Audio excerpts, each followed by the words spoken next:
Hi welcome back my YouTube channel. Good morning. ಹಾಲು ಕಾಯ್ತಿದ್ದೀನಿ ನನ್ನ ಮನೆಗೆ. ನನ್ನ ಮಗ ಮತ್ತೆ ನಮ್ಮ ಮನೇಲಿ ನನ್ನ ಮಗ ಹಾಲು ಕುಡಿತಾನೆ, ನಮ್ಮ ಮನೆ coffee ಕುಡಿತಾನೆ.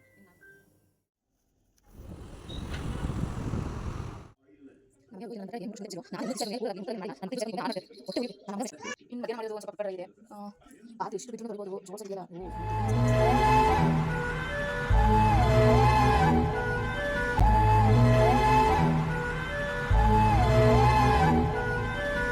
Hello hi welcome back to my YouTube channel. Good morning. ಮೊದಲಿಗೆ ಸಾರಿ, ಯಾಕೆಂದರೆ ನನ್ನ ಮಗನಿಗೆ ಹುಷಾರಿರಲಿಲ್ಲ, ತುಂಬ ಜ್ವರ ಇತ್ತು. ಅದಕ್ಕೇ 2 ದಿವಸದಿಂದನೂ ಅಡ್ಮಿಟ್ ಮಾಡಿದ್ವಿ. ಅವನ್ನ ಅಡ್ಮಿಟ್ ಮಾಡೋಕ್ಕೆ ಹೇಳಿದ್ರು ಅಂತ ಅಡ್ಮಿಟ್ ಮಾಡಿದ್ವಿ. ಅದಕ್ಕೋಸ್ಕರನೇ ವೀಡಿಯೋನ ಅಪ್ಲೋಡ್ ಮಾಡೋಕ್ಕಾಗಲಿಲ್ಲ. ಈಗ ಅಪ್ಲೋಡ್ ಮಾಡ್ತಾಯಿದ್ದೀನಿ. ಯಾರಿಗಾದ್ರೂ ಬೇಜಾರಾಗಿದ್ದರೆ ರಿಯಲಿ ಸಾರಿ. ಇನ್ನು ಮುಂದೆ ವೀಡಿಯೋಸ್ ಡೈಲಿ ಅಪ್ಲೋಡ್ ಮಾಡ್ತೀನಿ. ಮನೆಯಲ್ಲೂ ಮಕ್ಕಳು ಯಾವ ರೀತಿ ಮನ್ಕೊತಾರೆ ಗೊತ್ತಿಲ್ಲ. ನಮ್ಮ ಮನೇಲಿ ನೋಡಿ, ಇವನು ನೋಡಿ ಆಚೆ ಬಂದುಬಿಟ್ಟಿದ್ದಾನೆ.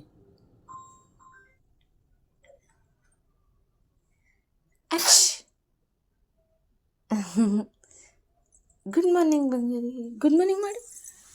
Good morning. ಇವಳೆದ್ದರೆ ಒಂದು 5%, 90%ಅಲ್ಲಿ 5% ಕೆಲಸನೂ ಆಗಲ್ಲ ನನಗೆ. ಈಗ ಎದ್ದೋಗಿದ್ದೀನಿ, ನಾನು ಇನ್ನೇನು ಎದ್ಬಿಡ್ತಾಳೆ ಇವಳು. ಇವ್ರು ಯಾರು ಏನಾರು ಮಾಡ್ಕೊಳ್ಳಿ ಅಂತ ಮನ್ಕೊಂತಾನೆ. ತುಂಬ ಬೇಗ ಎದ್ದಿದ್ದೀನಿ, 8 ಗಂಟೆಗೆ. ಇಲ್ಲೆಲ್ಲ ಬಟ್ಟೆ ಎಲ್ಲನೂ ತೊಳೆದಾಕಿದ್ದೀನಿ, ಎತ್ತು ಮಡಗಬೇಕು. ಇನ್ನು ತಿಂಡಿ ಎಲ್ಲನೂ ಮಾಡಿ ಮನೆ ಕೆಲಸ ಎಲ್ಲನೂ ಮುಗಿಸ್ಬಿಟ್ಟು ಚಿಕನ್ ತರೋಕ್ಕೆ ಅಂತ ಹೊರಟೋಗ್ತಾ ಇದ್ದೀವಿ. ತುಂಬ ದಿನವೇ ಆಗೋಗಿತ್ತು, ಮನೇಲಿ ಚಿಕನ್ನೇ ಮಾಡಿರಲಿಲ್ಲ. ಅದಕ್ಕೆ ಚಿಕನ್ ತರೋಣ ಅಂತ ಹೋಗ್ತಾ ಇತ್ತು. ಬೆಕ್ಕಿಗೆ ಚಲ್ಲಾಟ ಆದ್ರೆ ಇಲ್ಲಿ ಪ್ಯಾಂಟ್ಸ್ ಅಂತ ಹಂಗೆ ನನ್ನ ಮಗನಿಗೆ ಸ್ಕೂಟಿ ಕೊಡ್ತಾಯಿದ್ಲು, ನೀನು ಓಡಿಸು ಅಂತ. ನನಗೆ ಹಿಂಗಡೆ ಕುತ್ಕೊಂಡು ಭಯ ಆಗ್ತಿತ್ತು, ಇವರಿಬ್ಬರು ಆಟಾಡ್ಕೊಂಡು ಎಲ್ಲಿ ನನ್ನನ್ನು ಬೀಳಿಸ್ತಾರೆ ಅಂತ.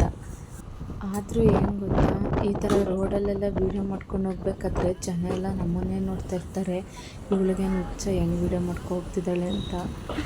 ಆದರೂ ಒಂಥರ ಮುಜುಗರ ಆಗ್ತಾ ಇರುತ್ತೆ ಈ ಥರ ರೋಡಲ್ಲೆಲ್ಲ ವೀಡಿಯೋ ಮಾಡ್ಕೊ ಹೋಗ್ಬೇಕಾದ್ರೆ.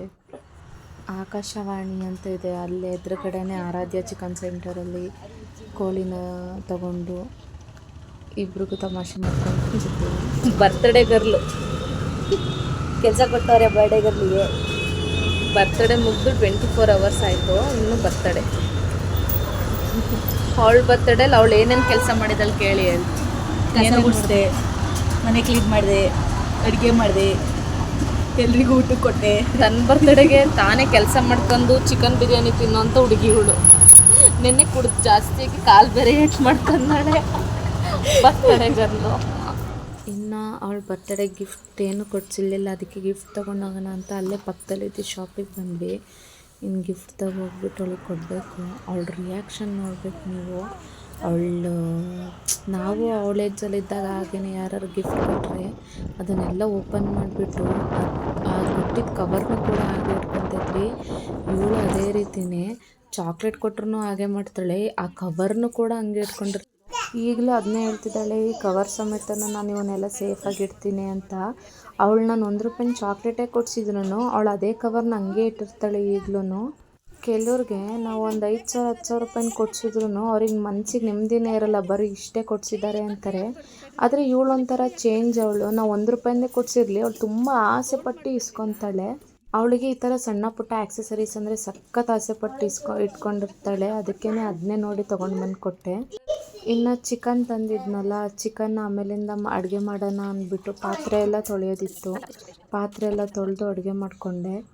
ನಾನು ರೆಸಿಪಿದೇನು ಶೂಟ್ ಮಾಡ್ಕೊಂಡಿಲ್ಲ, ಮೊದಲೇ ಟೈಮ್ ಆಗಿತ್ತು ಅಂತ. ಕೆಲವರು ಅಂಗಡಿಯಿಂದ ಪೆಪ್ಪರ್ ಪೌಡ್ರ್ ತಂದು ಪೆಪ್ಪರ್ ಮಸಾಲ ಮಾಡ್ತಾರೆ. ನಾನಿಲ್ಲಿ ಜೀರಿಗೆ, ಮೆಣಸು, ಧನ್ಯ ಈ 3 ರುಬ್ಕೊಂಡು ಮಾಡ್ಕೊತಾ ಇದ್ದೀನಿ. ನಾನು ಮನೇಲಿ ಹೋಮ್ ಮೇಡೇ ಮಾಡಿಕೊಂಡು ಮಾಡೋದು. ಲಾಸ್ಟಿಗೆ ಚಿಕನಿಗೆ ಮಿಕ್ಸ್ ಮಾಡೋಕ್ಕೆ ಅಂತ ಇವನ್ನೆಲ್ಲ ರೆಡಿ ಮಾಡಿ ಇಟ್ಕೊಂಡಿದ್ದೆ. ಬೆಳ್ಳುಳ್ಳಿ, ಕರ್ಬೇವಿನ ಸೊಪ್ಪು, ಒಣಮೆಣ್ಸಿನ್ಕಾಯಿ, 1-2 ಹಸಿರು ಮೆಣಸಿನ್ಕಾಯಿ ಇವನ್ನೆಲ್ಲ ಹುರ್ಕೊಂಡು ನೀಟಾಗಿ ಮಾಡಿಕೊಂಡಿದ್ದೆ. ಲಾಸ್ಟಿಗೆ ಚಿಕನಿಗೆ ಆ್ಯಡ್ ಮಾಡಿದ್ರೆ ನಿಜವಾಗ್ಲೂ ಸೂಪರಾಗಿರುತ್ತೆ. ನಾನು ಟ್ರೈ ಮಾಡಿದ್ದೆ, ನಿಜವಾಗ್ಲೂ ಎಷ್ಟು ಚೆನ್ನಾಗಿತ್ತು ಗೊತ್ತಾ.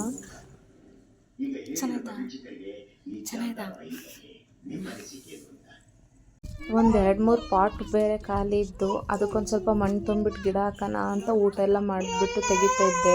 ಅವಳು ನಂಗೆ ಗೊತ್ತಿಲ್ಲದಲ್ಲೇ ವೀಡಿಯೋ ಮಾಡಿದ್ಲು. ಇದೊಂದು ಇರಲಿ ಅಂತ ಆಗ್ತಾ ಅಷ್ಟೇ. ಬೇರೆಯವ್ರ ಮನೆ ಮುಂದೆ ಗಿಡಗಳನ್ನ ನೋಡಿದ್ರೆ ಬೆಳೆಸ್ಬೇಕು ಅಂತ ನಿಜವಾಗ್ಲೂ ಇಷ್ಟ ಆಸೆ ಆಗೋದು ಗೊತ್ತಾ, ಆದರೆ ಅದ್ರ ಮೇಂಟೆನೆನ್ಸ್ ಮಾಡಬೇಕಾದ್ರೆ ಗೊತ್ತಾಗೋದು ಅದೆಷ್ಟು ಕಷ್ಟ. ನಮ್ಮ ಮನೆಯವರು ಇದನ್ನು ನನ್ನ ಬರ್ತಡೇಗೆ 3 ವರ್ಷದ ಹಿಂದೆ ಕೊಡಿಸಿದ್ರು.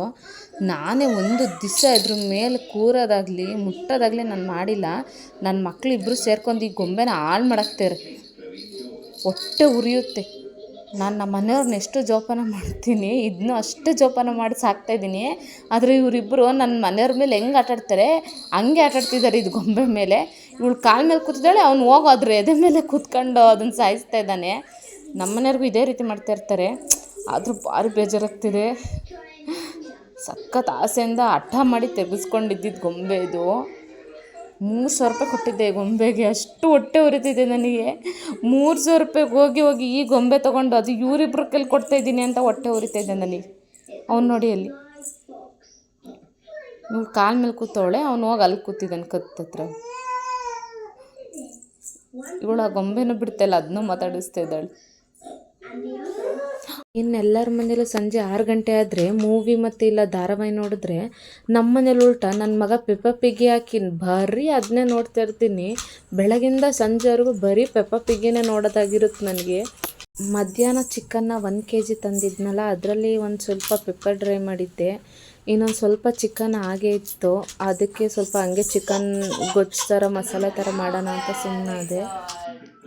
Very good.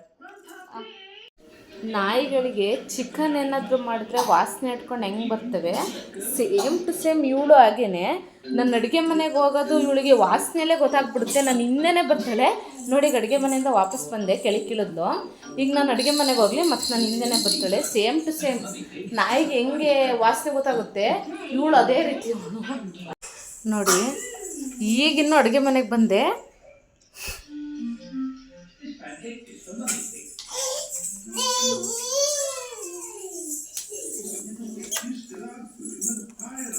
ಇದೇ ಕೆಲಸ ಮಾಡೋದು ಇವಳು. ಇನ್ನು ಸಂಜೆ ಮೋಕ್ಷಂದು ಬರ್ತಡೇ ಇತ್ತಲ್ಲ, ಅಲ್ಲಿಗೇನೆ ಊಟಕ್ಕೆ ಅಂತ ಅವರಮ್ಮ ಊಟ ಎಲ್ಲ ಅಲ್ಲೇ ಮಾಡಿದ್ರು ಅಡುಗೆನ. ಕೇಕ್ ಎಲ್ಲನೂ ಕೂಸಿ ಊಟ ಮಾಡಿ ಕೂತಿದ್ವಿ. ಅವಾಗ 1-2 ಕ್ಲಿಪ್ಪಿಂಗ್ಸ್ ತೊಗೊಂಡೆ ಅಷ್ಟೇ.